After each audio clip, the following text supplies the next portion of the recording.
හිතන්න වා නිදාගන්න try කරනවා.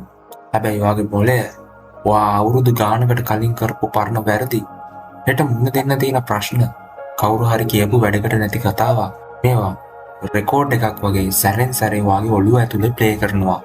වාට දැනෙන ලොකු එපාවීමක් නේද? වා හිතනවා ඇති ඇයි මට මේක නවත්තන්න බැරි කියලා. ඇත්තම කතාව මේකයි. වා තාම වාගේ මනස ඇතුලේ වහලෙක් විතරයි. වාට වාගේ මනස තාම පාලනය කරන්න තරම් ශක්තියක් ලැබිලා නැහැ. අද මේ වීඩියෝ එකෙන් කියන්නේ ඔය කට්ටියට ඔය එන හිතුවක්කාර සිතුවිලි පාලනය කරලා මාස්ටර් මයින්ඩ් කෙනෙක් වගේ මනස මෙහෙවන්නේ කොහොමද කියලා. පළමු පාඩම. මනස කියන්නේ පොදු දේපලක් නෙමෙයි. මුලින්ම මේක හිතන්න. වාගේ ගෙදර ඉස්සරහා දොර හැමෝටම විවෘත කරලා තියෙනවද? ඕනෑම කෙනෙක්ට ගෙදර ඇතුළට ඇවිත් කුණු දාලා යන්න ඉඩ දෙනවද? නැහැ නේද? හැබැයි ඔයාගේ මොළයට ඒ දේ කරනවා. සමාජ මාධ්‍යවල තියෙන අනවශ්‍ය ප්‍රවෘත්ති, අනිත් අයගේ වැඩකට නැති මතයන්, පරණ පසුතැවීම් මේ හැමදේම ඔයා ඩවුන්ලෝඩ් කරගන්නවා. ඔයා දන්නේ නැති වෙලාවට මේ හැමදේම ඔයාගේ හිත ඇතුලේ වෛරස් හදනවා. ඔයා දැනටමත් මෙන්ටල් ඕවර්ලෝඩ් වෙලා ඉන්නේ. සාමාන්‍යයෙන් බුද්ධිමත් කෙනෙක් තීරණය කරන්නේ එයාගේ හිත ඇතුළට එන්න ඕන දේවල් මොනවද නැද්ද කියලා. අද ඉඳන් ඔයාගේ හිතට එන හැම සිතුවිල්ලක්ම කලින් චෙක් කරන්න පුරුදු වෙන්න. ඕනෑම වැඩකට නැති සිතුවිල්ල මනසට ඇතුල් වෙන්න කලින්ම අයින් කරලා දාන්න. දෙවන පාඩම. සිතුවිලි එක්ක සටන් කරන්න එපා. ගොඩක් අය කරන ලොකු වැරද්දක් තමයි සිතුවිල්ලක් ආපුවම ඒක නතර කරන්න try කරන එක.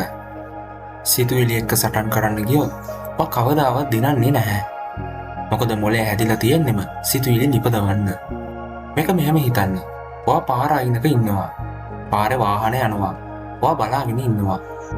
වාහන කියන්නේ ඔයාගේ සිතුවිලි. ඔයා කරන්නේ නිකම්ම නිරීක්ෂකයෙක් විදිහට ඒව දිහා බලන් ඉන්න එක විතරයි. ඔයා ඒ වාහන පස්සේ දුවන්නේ නැහැ නේද? සිතුවිලිත් ඒ වගේමයි. මට දැන් බයක් හිතෙනවා කියලා හිතන්න. හැබැයි ඒ බය ඇතුළට ගිහින් ඒක එක්ක කතාවක් හදන්න යන්න එපා. ඒකට යන්න දෙන්න. ඔයා නිරීක්ෂකයෙක් වුණු ගමන් ඒ සිතුවිල්ලේ බලය ඉවර වෙනවා. දෙවන පාඩම. විනාඩි 10ක ඉන්ටර්නල් සයිලන්ස්. දැන් ඔයා මගෙන් අහයි කොහොමද අපි මේකට ප්‍රායෝගික විසඳුමක් ගන්න කියලා. මේකට තියෙන සාර්ථකම ක්‍රමය තමයි දවසකට විනාඩි 10ක් තනියම ඉන්නක කිසිම ෆෝන් එකක් සින්දු ප්‍රවෘත්ති නැතුව නිකම්ම නිහඬව ඉන්න. ඒ විනාඩි 10 ඇතුලේ ඔයාගේ මොළය ගොඩාක් සද්ද කරයි. ඒ හැමදේම පිළිගන්න.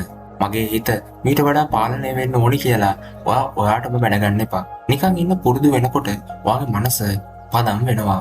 ස්ටොයික් දර්ශනය උගන්වන්නේ මාස්ටර් ද සයිලන්ස් කියලා. ඔයා නිහඬ වෙනකොට ඔයාගේ හිත බලවත් වෙනවා. අවසානයේට මේක මතක තියාගන්න. ඔයාගේ මනස තමයි ඔයාගේ ලොකුම ආයුධය. ඒක ඔයා ටිකෙන් ටික ශක්තිමත් කරගන්න එක ඔයාගේ වගකීමක්. මනසට එන හැම සිතුවිල්ලක් පස්සෙම ඔයා දුවන්න යන්න එපා. පුළුවන් තරම් මේ මනසට එන සිතුවිලි පාලනය කරන්න උත්සාහ කරන්න. ජය වේවා.